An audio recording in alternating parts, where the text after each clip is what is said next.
Olá, vamos à terceira aula do nosso minicurso Traços do Brasil Imperial, Arquitetura Brasileira Pós-Independência.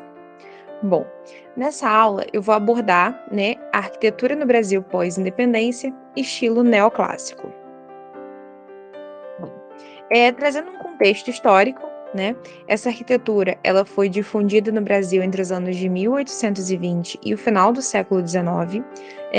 No entanto, era possível observar a existência de algumas edificações com referência a esse estilo ainda no período da colônia. Então, é uma arquitetura que acaba sendo mais difundida e aceita até como arquitetura oficial dentro desse período, que eu indiquei, mas já, por causa da influência estrangeira, já haviam traços, já havia traços dessa arquitetura em outras obras, no estilo anterior, em outras construções do estilo anterior. O próprio frontão grego, de certa forma, é uma referência direta a essa arquitetura, Mas, enfim, apresenta características que se relacionam com o movimento iluminista e retomam traços dos modelos clássicos, que são os estilos grego e romano.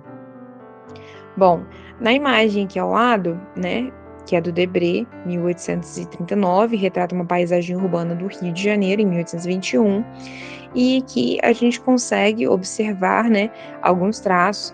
Principalmente nessa imagem, eu destaco, à esquerda, quase que centralizada, aquela construção que apresenta uma cor meio que areia, e nela a gente consegue visualizar na parte superior, da cobertura, o frontão grego, na parte inferior, ali onde chega, onde tem o acesso, arcos, Então ali a gente já consegue observar alguns traços dessa arquitetura neoclássica, que se utiliza tanto dos traços mais retilíneos, geométricos da arquitetura grega, como também das formas mais arqueadas, com os traços mais arredondados, provenientes da arquitetura romana. Quando em 1763 o Rio de Janeiro se torna a capital do Império do Novo Mundo, a cidade passa a receber uma grande quantidade de europeus e abrigar os principais serviços administrativos da colônia. Com isso, surge a necessidade de uma melhoria na infraestrutura urbana e na estética dos edifícios. Então, mais uma vez, a arquitetura estrangeira, por meio da mão de obra, enfim, desses europeus, que chegam ao território brasileiro, passa a influenciar, as características das nossas construções. Com a chegada da família real portuguesa em 1808, houve um significativo crescimento nas atividades econômicas e na vida urbana local, o que causou um grande impacto social e urbano.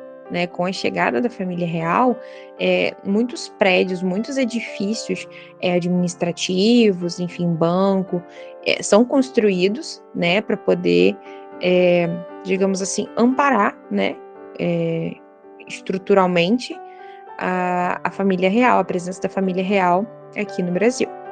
No campo das artes também houve um grande desenvolvimento. Com a chegada da missão francesa ao Brasil, artistas como Debré, Taunay e Irmão Ferres passam a ter o Rio de Janeiro como cenário de suas pinturas. Então, por isso que muitas dessas pinturas que eu trago para vocês são do Debré, do Taunay, porque são artistas que retratam esses cenários, essas paisagens urbanas da época, e para tentar apresentar para vocês de forma visual as características dessa arquitetura, implementadas de fato na realidade dessas pessoas, por mais que sejam pinturas, mas são pinturas que retratam uma época, Então, como a gente não tem fotografia desse período, então a gente se utiliza das pinturas para fazer essas análises, E aí, em 1822, ocorre o ato da independência, E a partir de então, continuaram ocorrendo, essas mudanças, em função do crescimento das atividades econômicas, da vida urbana local, E aí as principais características construtivas desse período, são a questão das duas versões em que a arquitetura se apresenta, principalmente, né, que são a versão oficial e provinciana, né, a oficial mais ligada à área urbana, de fato, e a provinciana, no que se refere à parte mais de área rural, campo. Bom, a primeira ela se desenvolve principalmente nos centros mais próximos às regiões litorâneas, que possuem uma ligação mais direta com a Europa e, portanto, apresentam um nível artístico e arquitetônico mais complexo. Então, essa arquitetura oficial é essa arquitetura que está literalmente, né, mais ligada às influências estrangeiras, né, que é mais rica de detalhes, enfim, que bebe direto da fonte, digamos assim, né, estrangeira. Enquanto a provinciana, né, ela apresenta características, né, no caso, mais simplórias, que remetem até um pouco da arquitetura colonial. Bom, as plantas das residências urbanas ainda se utilizavam de soluções arquitetônicas coloniais. A adição dos porões altos, que situados sob o térreo funcionavam como áreas de serviço ou depósito, alterou o tipo de permanência dos cômodos térreos. As características que prevaleceram foram a clareza construtiva e a simplicidade formal, com a valorização da decoração de interiores. No que se refere às moradias rurais, elas seguiam os padrões das edificações urbanas de modo mais simples, apresentando transformações arquitetônicas de caráter superficial, como a utilização de papéis decorativos ou pinturas sobre as paredes para parecer um novo cômodo. A arquitetura desse período é marcada pela dependência da importação de materiais e de mão de obra especializada. Por quê?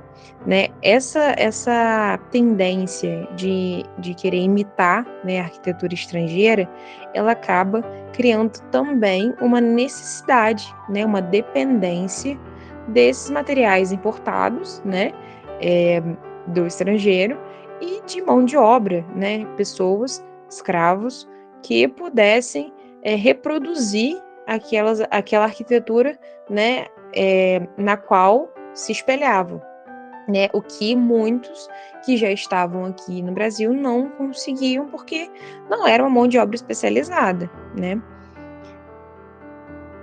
Bom, com relação aos materiais e métodos construtivos, né, destacam-se como as principais características dessa arquitetura o uso de proporção e simetria, a planta simplificada, né, com formato retangular, geométrico, simétrico, uso das principais ordens clássicas, né, coríntia, dórica e jônica, utilização de materiais como pedra, mármore, granito e madeiras, e construção de paredes de pedra ou tijolo.